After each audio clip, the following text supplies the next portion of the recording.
a P. Apathy. A piece. Apathy. It's a P. Apathy. A piece. A piece. Apathy. It. Apathy.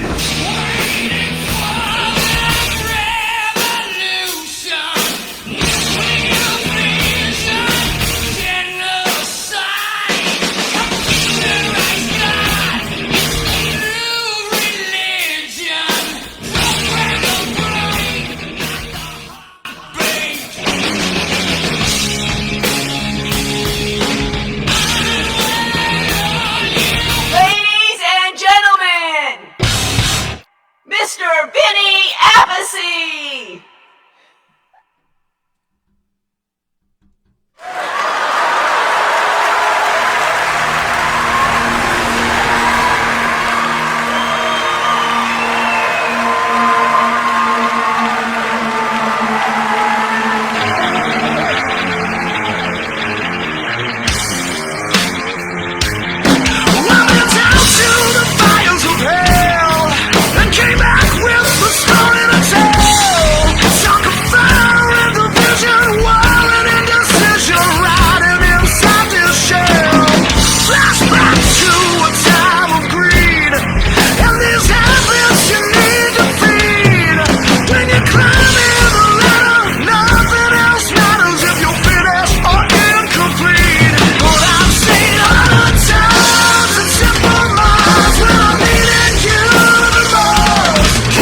All right. Now I'm awake. Hello, everybody. Thanks for tuning in. Listen to that cymbal ringing, right?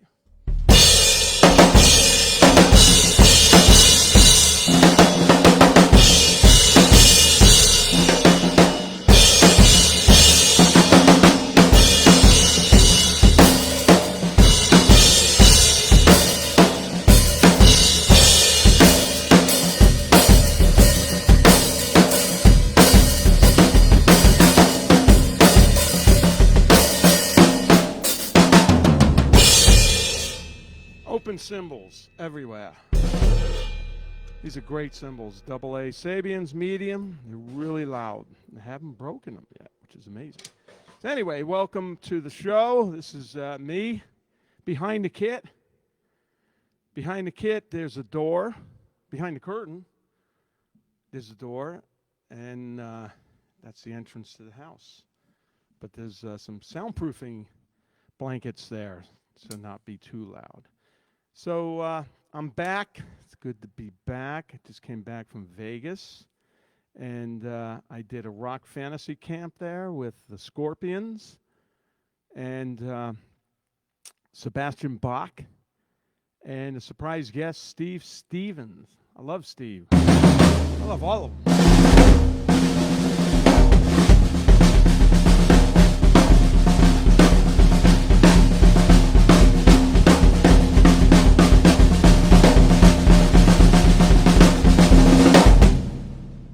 So I love that kind of feel. What that is really quick. Then I'll get back to the story. Way to start it is with your left. Single stroke, alternating. Bass drums on the right. Bass drums with your right hand.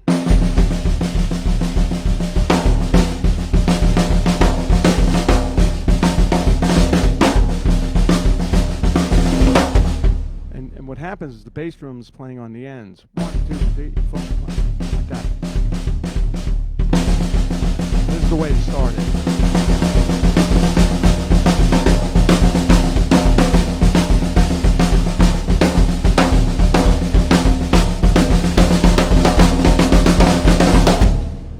And then you just play on top of it, you know.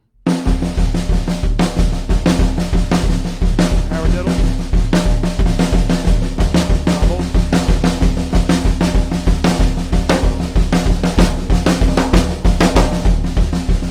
Start to lose it, you go back to starting with the left. This is all it is.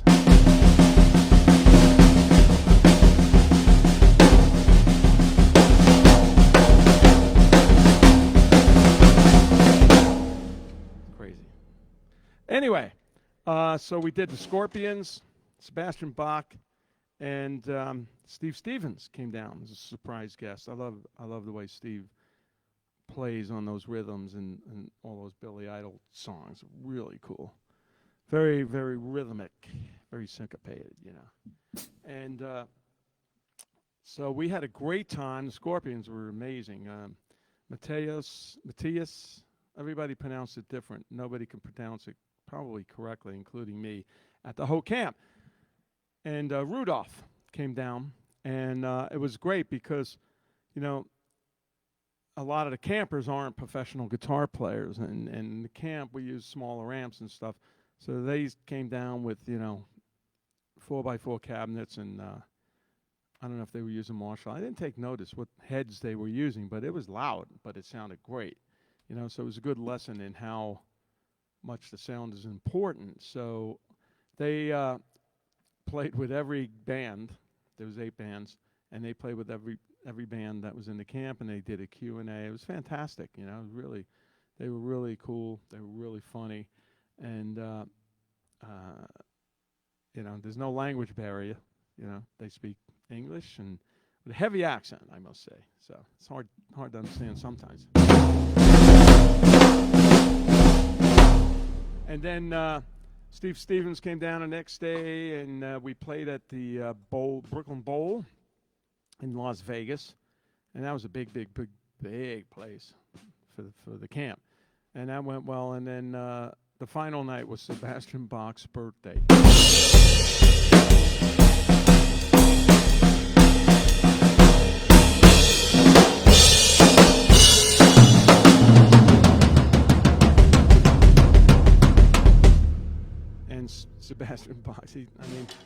he came down, played with most of the bands, and then that night we played at Vamps, the world famous Vamps in Las Vegas. What a great rock club, and that's owned by Danny Gawker from Counting Cars, and his wife Corey, his lovely wife Corey, and that was just a whole lot of fun.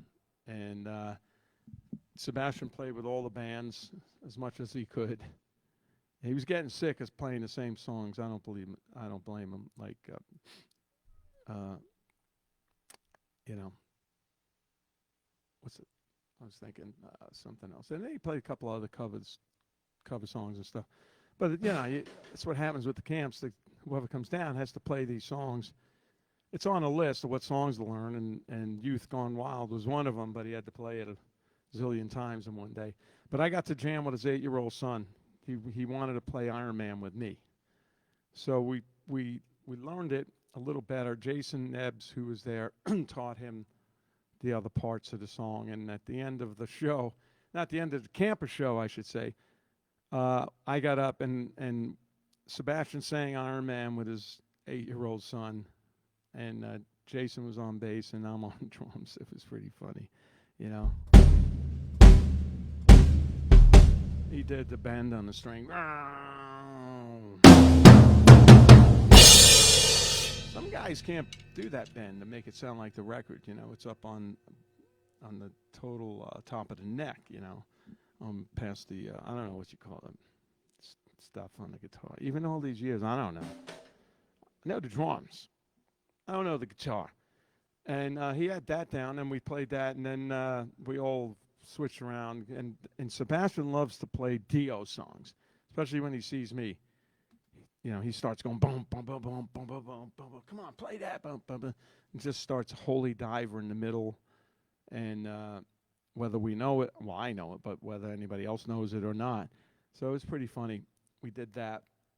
Did a bunch of Sabbath songs, and then a Kiss song, and I let some of the not Kiss drummers, but the Campers drummers. There were some amazing drummers there. I had a great band. I had 2 great drummers in the band too, Max and Luke, and a great singer, Tammy, and it was a really, really good band. So we had a lot of fun. And so, you know, then there was a party at Sebastian's house. I didn't get to go because my car was on the other side of town at the hotel. I had to go to the hotel and then come all the way back and stuff, and I didn't do it. Lazy.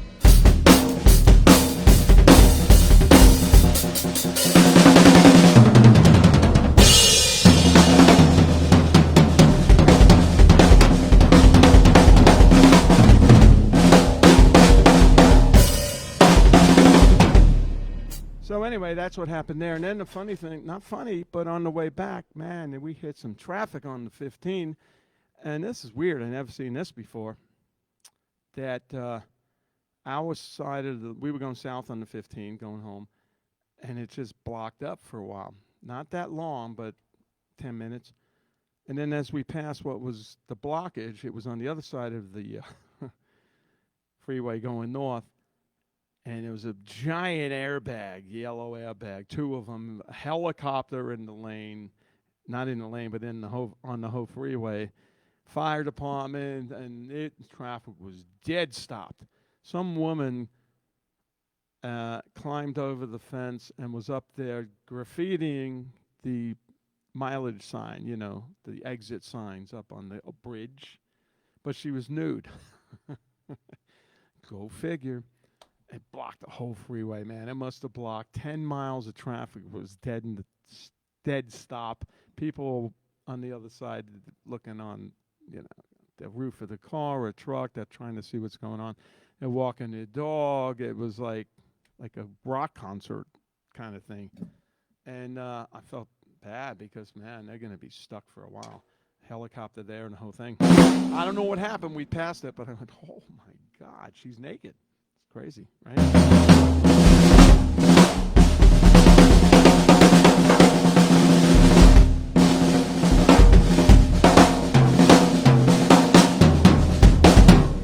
All right. So the big hit from the rock camp was this. Everybody wanted to learn this.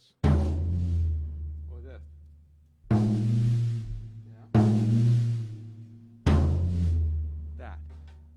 I was doing this stupid thing. Well, check it out.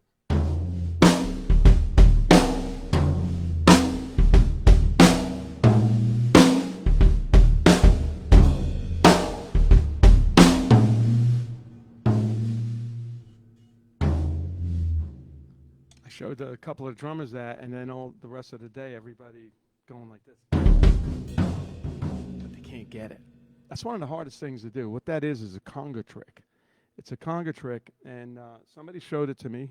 I think we had a conga player in the band a long time ago. Probably when I was about 13, 14, and you put your thumb under your middle finger, that finger, put it under there. It's got to be a tiny bit wet, and the skin's got to be used a little bit.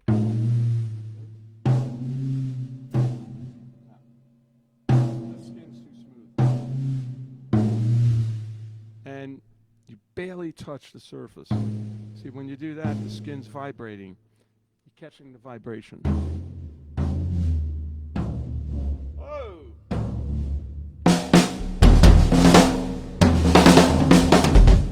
So that was the big highlight of me teaching.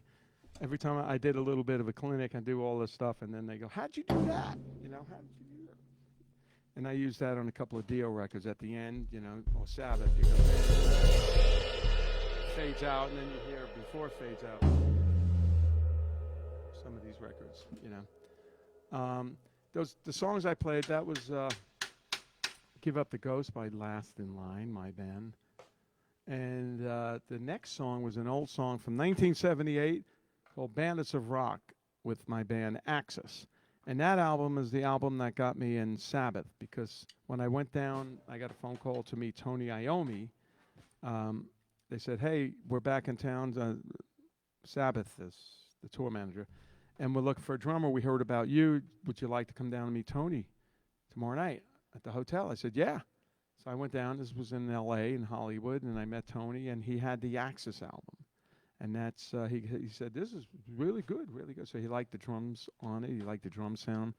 That was produced by Andy Johns, who did some of Zeppelin stuff.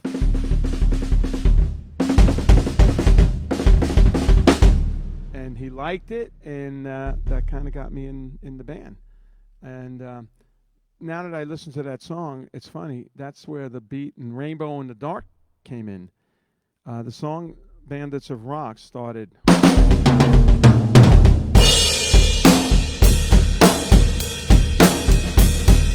Then I went like this.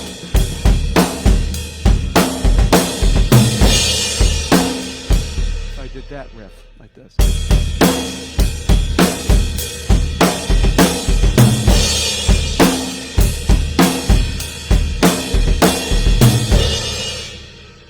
And now I just realized when I heard it today, when I put it on, I thought, let me play to that. That's the same thing in Rainbow in the Dark.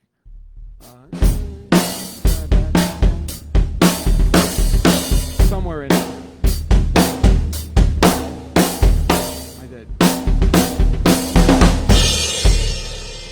So that's where that came from. Wow, I haven't used that since that was 1978, that album. So some of these licks.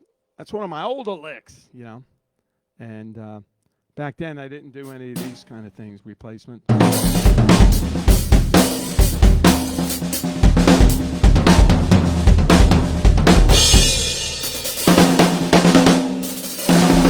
Didn't do that.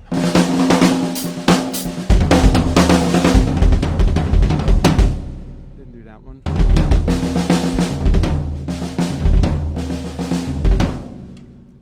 Do a lot of those things, but that one stayed with me for a long time. So I just heard it and went, "Wow, that's the lick from there." So anyway, I'd like to thank. Hello, Lala. Hello. Lala's here. I'm here. She's here, and these are the quick description here. These are the Sawtooth drums. This is the hickory version, 6 plies of pure hickory. These drums sound killer. Love these drums, and their sizes are 10, 12, 13, 14, 16, 18, 24 by 14 bass drum. Like the 14, it's faster.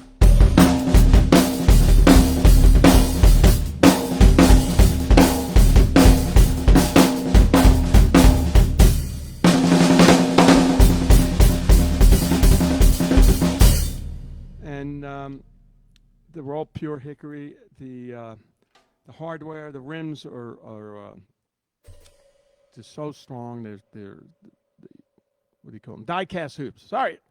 And the lugs are all stainless steel.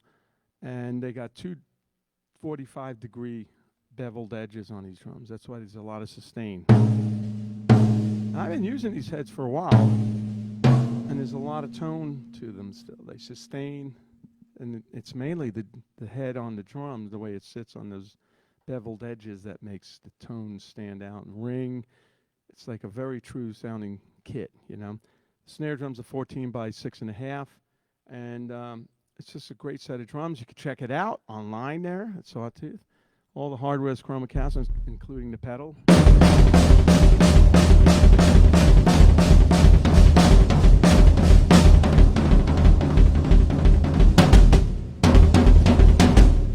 And the cymbals, I said, are Sabian. The heads on these are G2s. G2 Evans Clear.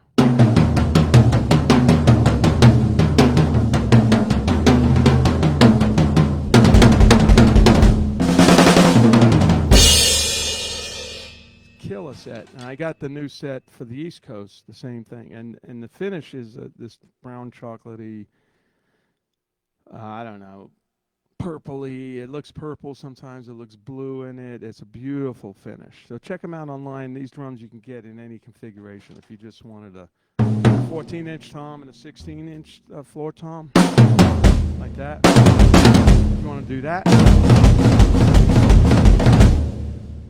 you can order that. If you want to do this,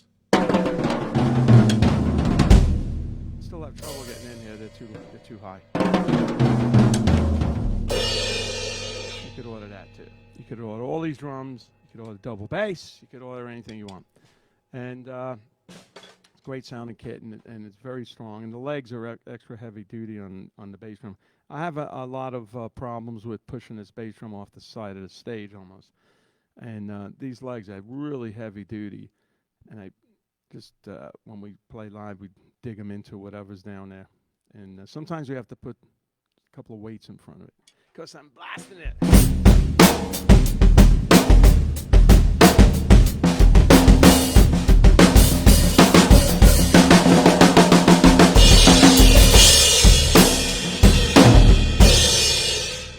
All right. So we have Lala in the house. Hi. She's going to ask some of your questions. So if you haven't put a question up, you can put it up, and she's checking out the questions because I can't see them from here. Nope. And I can barely hear them. Always wear your earplugs.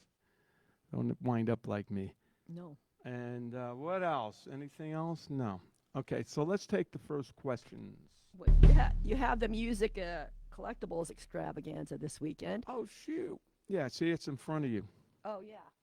It's This weekend starts on Friday, Saturday, Sunday in Boston at it's Boxborough, Massachusetts, Boxborough. outside of Boston. Yeah, Boxborough, Massachusetts. It's called the what extravaganza? The music collectibles extravaganza at the Boxborough Regency Hotel and Conference Center. I'm Woo! going.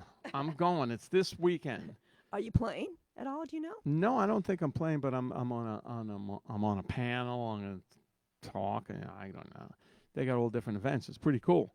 And then they got all different people in there. Like, I know one guy collects old toys and stuff. I got to meet this guy because I love that stuff. And so come on down, check it out. It's really a cool event, and you can get autographs from all the different people that are in the industry. My friend Gary Hoey's going to be there, who I just did the rock camp with. He'll be down there. He's from Boston, too. And Vinny and Lala will be there. You can even meet Lala and get an autograph. Me. Yep, She's been signing autographs lately. I have. Wow.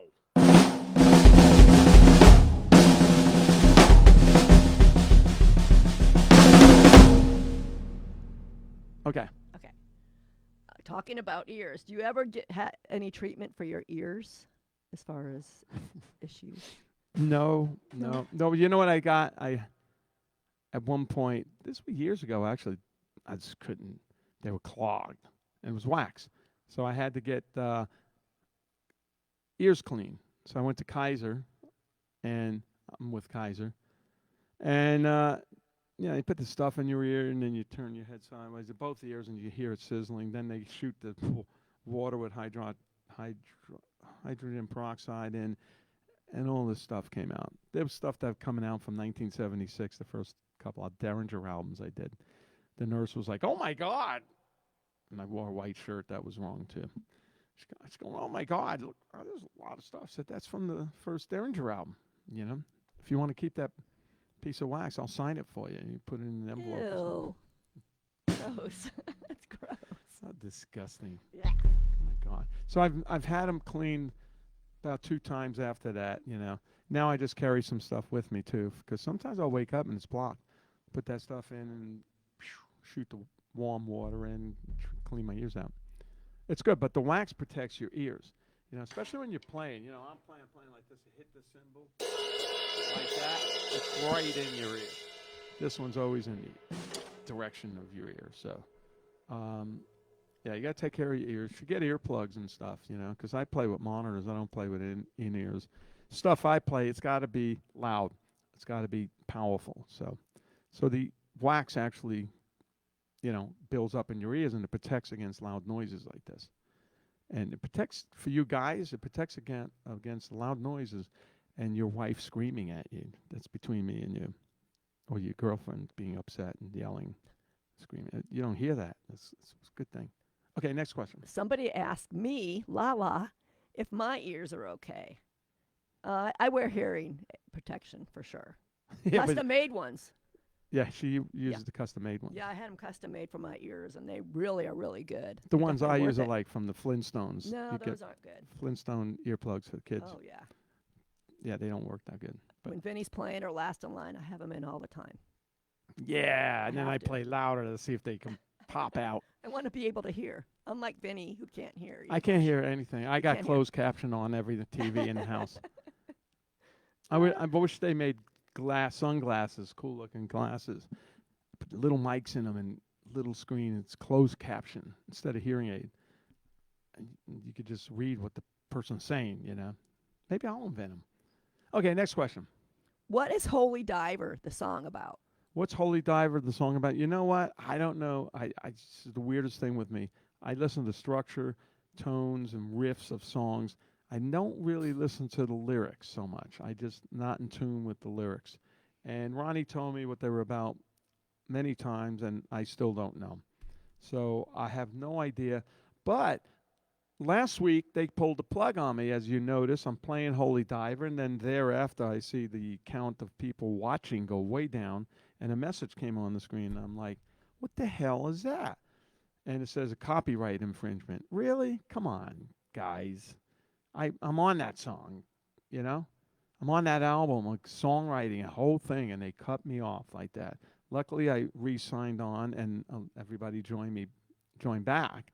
Thank you for doing that. That was cool. Now, if you look on my page here, there's a sloppy drum test that I did real quick because I wanted to play Holy Diver and see what happens. Because I was looking at Facebook before the show, and I see some girl, right, playing Holy Diver. And she got 2.8 million views. Hello? And she just played it. It's nothing fancy. She just played it. I guess that's what happens when you're a good-looking girl. And I thought maybe she's not getting a copyright problem because it's on a video. It's not live. So that's why I put that up there. I wanted to see if it gets banned. So far it hasn't. So this is an experiment. If anybody knows about this Facebook copyright thing, let me know. But I believe if you do a live video, you can't do this stuff. If you do it on video, you can put it up there. It makes no sense to me. And also, I got some Vinny Drum Monster shirts. They're gone quick. There's only not that many left. And there's really not that many left of the Drum Monster skin that I signed. You can order that too. The link is in the comment feed. I put it up there. The link is in the comments. So if you guys want shirts, these are really cool. And they bring out the monster in you. So check it out. That's the new slogan, Lala. Oh, there you go. It brings out the monster in you. Because if you were playing like this before,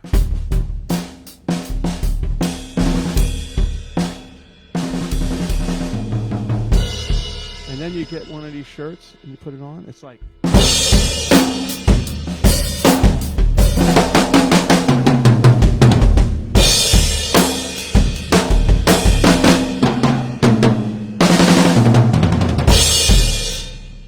That's what happens. So, okay, let's take another question. Okay. Talk about your killer right foot technique. Killer right foot technique.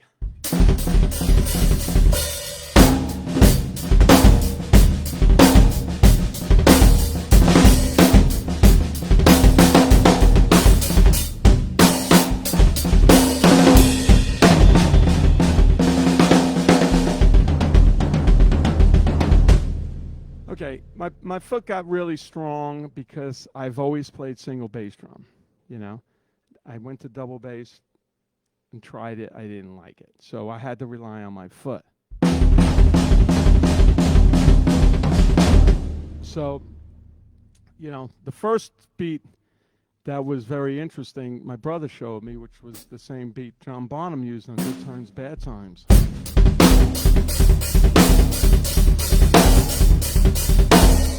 You know, and what that is a triplet. 1 and a 2 and a 3 and a 4 and a that.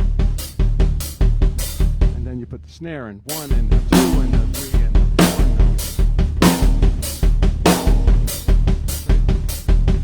4 and the way I play is I play with the heel up, and I'm using basically my toes are pushing the pedal, but my ankles is really doing the work, you know. And the whole trick to this, and all of playing, I said this many times before, it's got to be even and steady, you know. And the way to practice it, just a simple practice is nice and even, see? Left, right, foot, foot.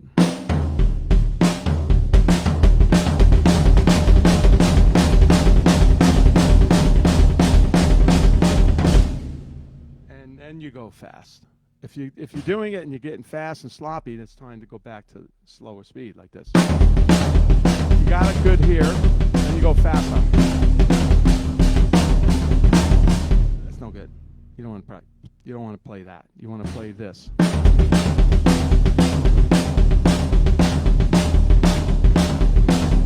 And the longer you play that, the better.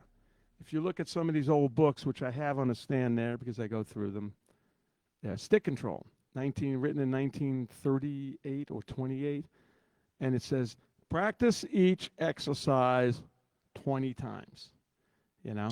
And the exercise could be 1, 2, 3, 4. It could be, you know, one whole bar. 1, 2, 3, 4. 1, 2, 3,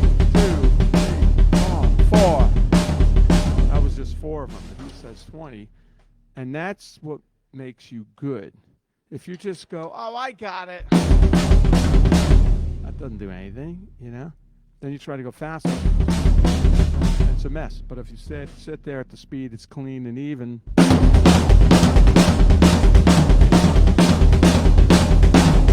I know it might be boring after a while, but that's the way you get good. Then this is left, right, foot, foot. Now here's right, left, foot, foot. Combine them. 1, 2, 3, 4, right.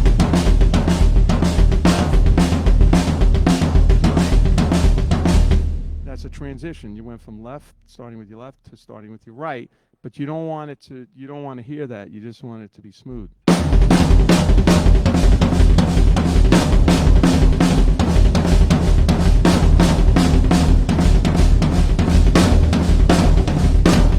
Okay, transition smooth. You don't want this. Left, hit the right. Left, right. You don't want it to fall apart like that, so you can do transitions like that. Left, right. So the longer, the better.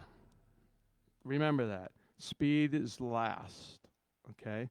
Then when you get it fast, it's good. Now the trick to having a fast bass drum for me is the pedal. It's midway up.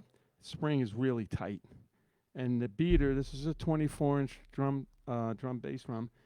Beater's right in the middle. It's almost maxed out. It's flush to the bottom where it slides in, and the reason for the spring being tight, when I hit it, it's got energy still, so I can use that energy that's coming back to get the next hit out. And then the other thing is the bass drum head isn't dead. It's hardly dead. There's a little bit of tape on it, and there's a little towel in there for the microphone, but it's not touching the head. I'm not hitting a pillow, because if you hit a pillow or the skin's really loose or you got a pillow in there, it's harder to get that. You don't have a rebound, just like the snare. A lot of rebound. That's why it's harder to play on the tom. More energy here.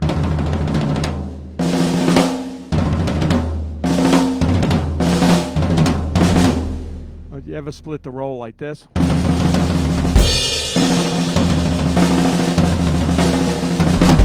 a little harder because you got the floor tom. The floor tom doesn't have a lot of response as much as the snare. So that's the way I set up. And this is a ChromaCast pedal. It's a great pedal. It's not a really expensive pedal. Some of the pedals get so big and heavy that they're even harder to move for speed, play for speed. This pedal's fantastic. Check it out on the ChromaCast site too. Okay, let's take the next question. Ready? What? When did Claude Schnell join Dio? When did Claude Schnell join Dio? Well, Claude Schnell was joined Dio in 1983 when we went on the Holy Diver tour. Before that, we didn't have a keyboard player. We wrote the Holy Diver album. Every keyboard you hear on it, except maybe one or two, is Ronnie. And then Rainbow in the Dark, we had the chorus, and we were listening back to it, and Jimmy with a cigarette in his mouth, Jimmy Bain, our bass player, cigarette in his mouth and a Jim Beam and Coke in one hand. He went on this little Yamaha keyboard we had in the room, and he went da da da da da da da da da da da, bum bum bum bum bum bum. You know that part. He came up with it just while he's smoking a cigarette. So Claude joined the band on the Holy Diver tour, and Ronnie liked having a keyboard in the band, but not necessarily on stage, because he liked the fact when the guitar went to a solo, there was some chords underneath it. And that's what we did in Black Sabbath. We had Jeff Nichols on keyboard, and he played off to the side of the stage. And even though we used to catch him trying to move the keyboard after sound check like this, nobody's looking. Move it up. Try to get ahead of the curtain somewhat on stage, you know. We used to have a laugh about that. But Jeff was great. He's a great guy. May he rest in peace. And so that was the problem. We had him off stage. Ronnie continued the tradition in Dio. And then eventually we brought Claude on stage. You know, he was on stage on the second tour and started writing with us and all that. But Holy Diver was written just us, the four of us. Real guitar heavy kind of thing. Okay, next question. What was it that you didn't like about the double bass drum? You know what I didn't like about the double bass drum at that time was my brother Carmine was using it, and he was so good at it. I thought, you know, I'm not that good at it, you know, and I'm never going to, I shouldn't say never. I just didn't interest me that much. I liked the one bass drum thing. Then when Bonham came out, he actually started with double bass drum. The set, Carmine got him a deal on Ludwig drums back when they first came out. And that maple kit that he has, he used to have a double bass drum on that kit, 2 bass drums. And they were opening for Carmine's band, the Vanilla Fudge. So they used to take, Zeppelin went on first with a double bass drum kit and 1 tom in the middle, same exact set as Carmine. Then they take Bonham's kit off, and Carmine's kit was behind it, or they put it up, and it was the same kit. People thought, what? What happened there? And then Jimmy Page and Robert Plant thought Bonham was too busy with the double bass. So they made him use 1 bass drum, and that the rest is history. So I just like the power of the 1 bass drum, you know. I never do that. did that one time with George Lynch. We played Mr. Scary, you know that song. He goes, "Can you play a double pedal?" I went, "No, not really." So I did it at rehearsal. Then live, I didn't do the double pedal. I just went.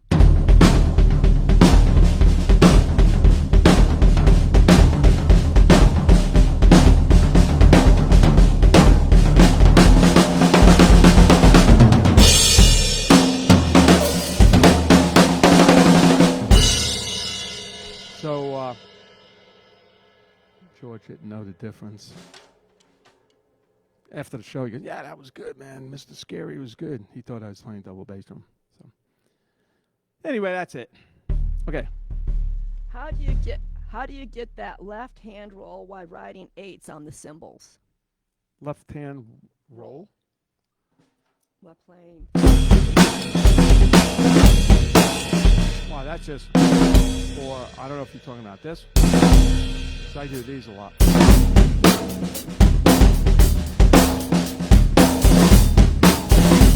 And those are, that's all that is. 1 E and a 2. I do that. 1 E and a 2. Like a machine gun.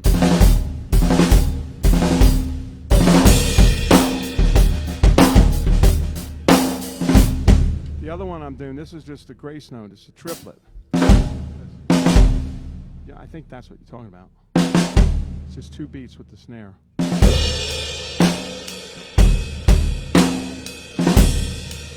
Real quick.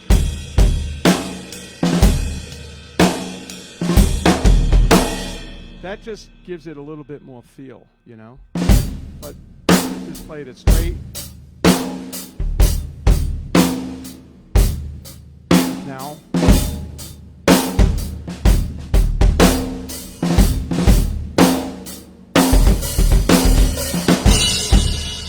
See, all those little grace notes add to the feel. Okay.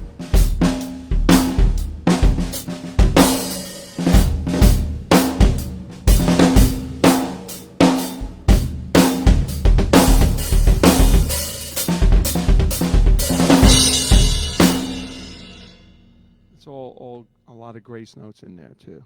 So I hope that answered the question. All right, let's take one more. Have you found the stand for the 14 by 7.5 snare? Did you Good idea. Good question. You know, this is a 6-inch. I think it's a 6 by 14, and they sent me a monstrous 7.5 by 14. I think it is. But it's too high for me because I sit really low. See where I sit? And when I sit like this, my knee is equal level with the snare drum top of the rim, just about. So when I put the other snare drum up, it's really high, you know, so I have to tilt it a little bit, so it gives me a little different feel. Because I like hitting the rims. See, when I play, this is rim shots on the snare.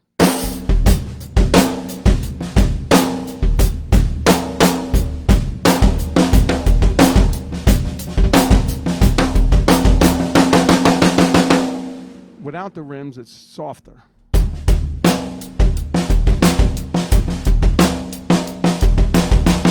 So I like to hit the rim. So if the snare drum's on an angle, you know, toward me, I'm fighting to try to get that rim shot. So I have to have, actually what I have to do is get a snare stand and cut it and all that stuff.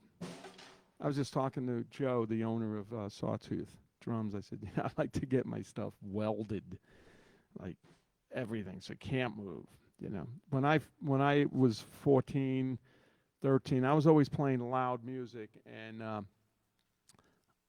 I used to get the cymbal stand to the height. We didn't have boom stands back then, so it was just like a straight stand. Once I got the height, I would take a drill and drill a hole through all the tubes and put a bolt in there, and it couldn't go anywhere. And you couldn't adjust it either.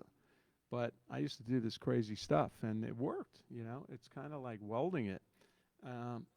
So bolt right through it, and that never fell down. You know, the stand eventually broke, you know, the tops where the stress is. And those are old Ludwig stands. So that's what I did. All right, let's take one more question. What the heck, right? We're all here.